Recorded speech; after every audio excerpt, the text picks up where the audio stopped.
So now students, after doing all what we have done, it's very important that we study the application of KCL, also इसका application nodal analysis. Nodal analysis में ये होता है कि हम एक ऐसी नोड को पकड़ लेते हैं जहाँ जो डायरेक्टली बैटरी से कनेक्टेड नहीं है और वहाँ पर हम पोटेंशियल निकाल लेते हैं, सॉल्व कर लेते हैं और इससे चीज़ें बहुत आसान हो जाती हैं। चाहे कोई कितना कहता रहे कि बोर्ड एग्जाम में ऐसे करना वैसे करना, मैं बता रहा हूँ उनको, चाहे आप कोई मेथड यूज़ करें, पेपर में लिखा भी हुआ हो ना कि किरचॉफ से करना है, मतलब नोडल एनालिसिस किरचॉफ का एक एप्लीकेशन ही है, फ़र्क नहीं पड़ता। आपको जिस मेथड से करना करिए, कोई नंबर नहीं काटता इन चीज़ों के। सबको ये चाहिए कि बच्चे ने सही किया है कि नहीं किया, ठीक है। तो नोडल एनालिसिस में तो खैर प्रॉब्लम है नहीं, क्योंकि वो एक्चुअली केसीएल है। लेकिन अगर किसी को स्टार डेल्टा यूज़ करना हो, किसी को बाइनरी मिरर इमेज यूज जो करना है करो, उससे कोई फर्क नहीं पड़ता, ठीक है। नोडल एनालिसिस सेफ जोन ये भी है कि केसीएल का हिस्सा था, इसमें तो कोई संभावना ही नहीं है कि किसी पूछने की क्या यूज़ कर दिया। खैर, इसको करने का तरीका ये है कि अभी तो मैंने सबसे सिंपल सर्किट लिया है। मैं निकालना चाहता हूँ करंट इन 3 एंड 6 एंड 4, सब में करंट निकालना चाहता हूँ, सब में वोल्टेज निकालना चाहता हूँ। पहले मैं बेसिक तरीके से करूँ जैसे हम बचपन से करते आए हैं। पहला स्टेप हमारा ये होता था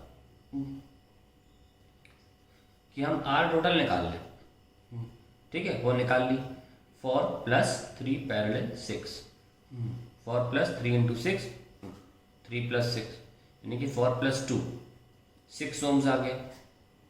फिर हमने क्या किया, स्टेप 2 में करंट निकाल लें, आई टोटल, वो होता था V/R टोटल।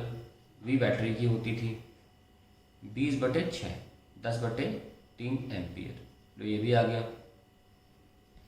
अब स्टेप 3 जो था वो था अब सब में अपना अपना करंट दे देना। तो ऑब्वियसली टोटल करंट I4 में जा रहा है, कितना है 10/3 एम्पियर। तो वोल्टेज कितना चला जाएगा फर्स्ट में, I4 × 4 ohms, that is 10/3 × 4, that is 40/3 volt. चला गया 40/3 वोल्ट। बचा कितना, बचा है अभी फाइनल स्टेप कैलकुलेशन हो रही है। हाँ, बस 20 था, उसमें 40/3 तो 4 ओम ही खा गया, यानी कि 20/3 वोल्ट बच रहा है। अब 20/3 वोल्ट इसमें भी जाएगा, कॉमा लगा के लिख दो 20/3 वोल्ट, इसमें भी जाएगा 20/3 वोल्ट। ये ओम्स हैं, ये रेजिस्टेंसेज हैं, तो यहीं पे करंट निकल आएगा ना बहुत सिंपली।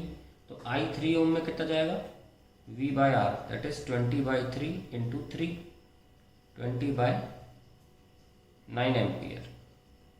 और I6 ओम में V/R 20/3 और नीचे 6, 20/18 एम्पियर। तो ये हमारे आंसर्स भी आ गए।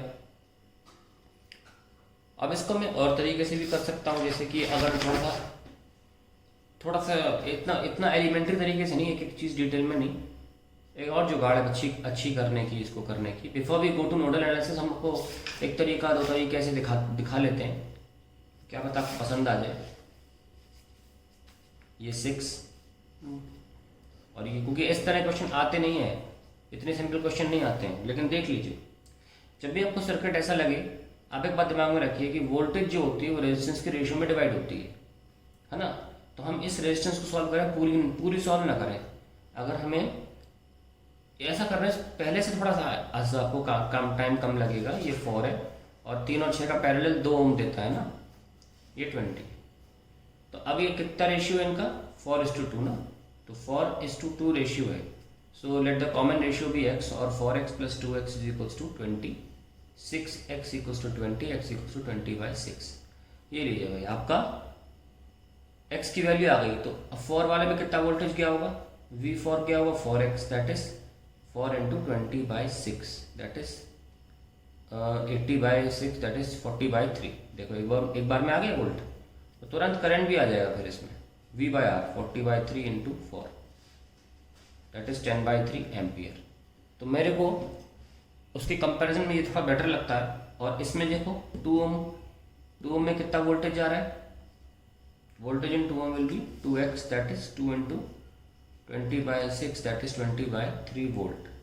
ये लीजिए, तो अब करंट वोल्टेज तो दोनों में सेम होगा क्योंकि पैरेलल में है ना, कितना 20/3 इसमें भी, 20/3 इसमें। हाँ, लेकिन करंट अलग अलग होगा। तो करंट के लिए आपको इस डायग्राम को देखना होगा, इस वाले निकाल लीजिए, किसमें 3 ओम वाले में करंट आएगा V by R, that is 20/3 into 3, that is 20/9 ampere. और I6 ओम आ जाएगा V by R, that is कितना था, 20/3 था, and divide by 6, that is 20/18 ampere. तो ये तरीके एलिमेंट्री तरीके 10th क्लास वाले जिससे हम करते थे, या तो ऐसे निकालें चाहे वैसे निकाल लें। अब हम नोडल एनालिसिस करके दिखा रहे हैं, क्योंकि ये आगे कॉम्प्लेक्स जगहों पे भी सॉल्व यूज़ करूँगा। तो अभी मैं सबसे आसान सर्किट लेके आपको दिखा रहा हूँ, ताकि आप धीरे धीरे हम आगे बढ़ेंगे तो कॉम्प्लेक्स तरीके भी सॉल्व हो जाएंगे। ये 20 था, ये 3, ये 6, ये 4, क्या करेंगे, 20 वोल्ट था, यहाँ पे 20 लिख लीजिए, और यहाँ पे 0, और यहाँ पे नोड कौन है, जो किसी से कनेक्टेड नहीं, बैटरी से और ना ही किसी बैटरी से कनेक्टेड नहीं, वो ये है, यहाँ आप x लिख लीजिए। अब KCL ये कहता है किसी भी पॉइंट पर नेट चार्ज 0 होगा, यानी कि नेट करंट 0 होगा, ठीक है। अब मैं x करंट लिखूंगा, x पर जितना भी करंट है, जितना भी करंट x पर आ रहा है उसको 0 कर दूंगा। ये KCL ही तो है ना, यस और नो। इस पॉइंट पे बताओ, एनी जंक्शन करंट कितना होना चाहिए, ओवरऑल 0 होना चाहिए ना, बस करंट 0 करना है। कैसे करना है, 0 करना है। शुरू करते हैं।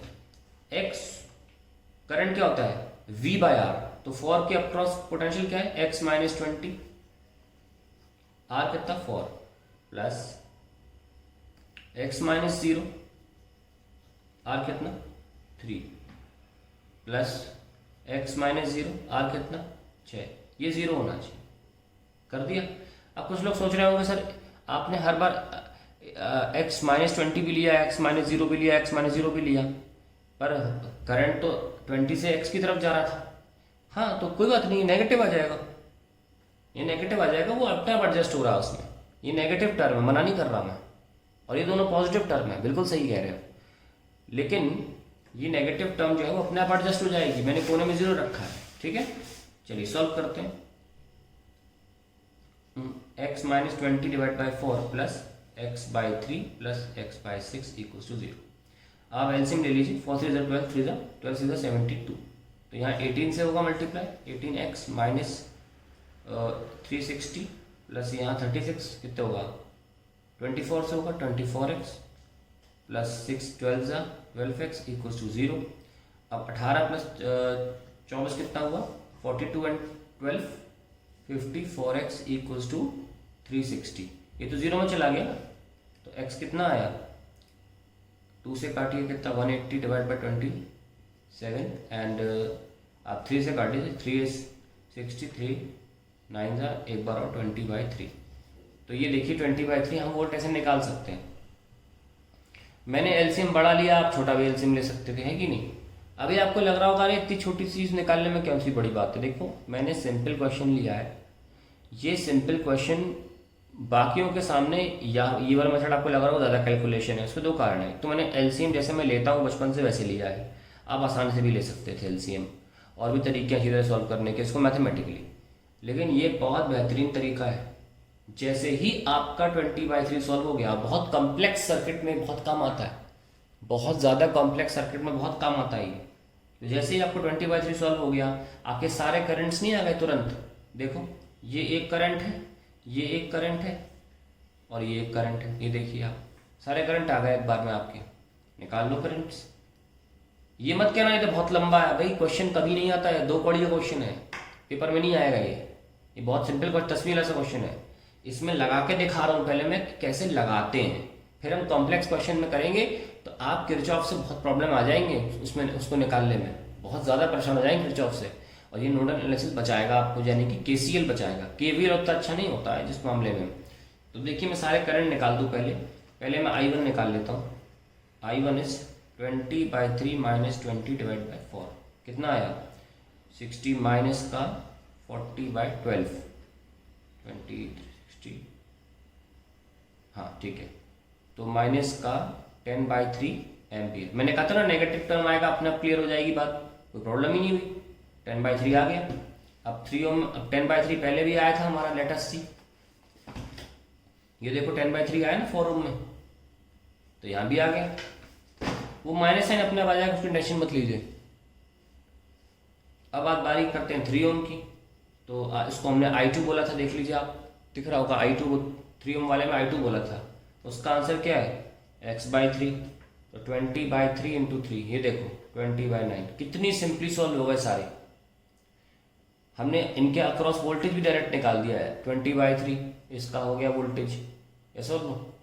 और इसका वोल्टेज क्या होगा, x -20, 20/3 -20 ले लो, या 20 - 20/3 ले लो अगर पॉजिटिव चाहिए तो ये बहुत ही अमेजिंग मेथड है। इससे आप दोनों चीज़ें एक बार में कर सकते हैं। फाइनली हमारा जो I3 है जो 6 ओम में गया था वो भी हमने निकाल लिया।